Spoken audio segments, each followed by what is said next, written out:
سلام دوستای خوبم، امیدوارم که حالتون خوب باشه. امروز اومدیم با یه آهنگ به نسبتاً آسون که میزانها و نوتاش خیلی راحته و به راحتی ممکن میتونید این ساز رو همون اوایلی که دارید کالیمبا رو یاد میگیرین، کالیمبا نوازی رو تمرین میکنید، براتون خوبه، چون هم ریتمیکه هم آهنگ معروفی هستش و خب در عین حال ساده است.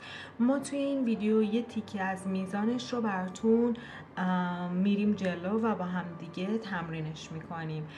نوت ها هم همزمان با این که من دارم ساز رو مینوازم کنار ویدیو براتون پخش میشه به صورت عددی، پس با من همراه باشین. راستی یادتون نره که ویدیوی منو لایک بکنید و همچنین سابسکرایب کنید اگر میخواین که کالیمبا رو با آهنگ های مختلف یاد بگیرین و به راحتی ممکن نوت ها رو داشته باشین و تمرین بکنین. اول از همه میریم که به صورت آروم رو بنوازیم و بعدش تندترش میکنیم ریتمش رو.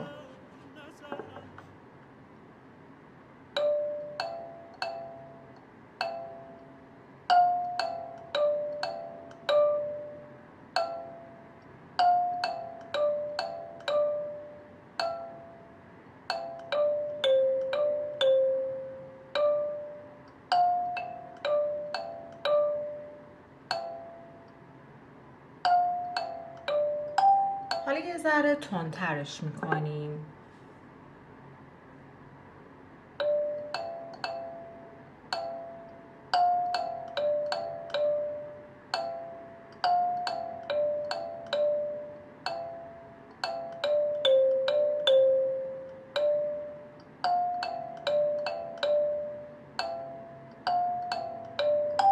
اگر این ویدیو رو دوست داشتین ممنون میشم که لایک بکنین و سابسکرایب بکنین برای ویدیوهای بیشتر و کالیمبا نوازی.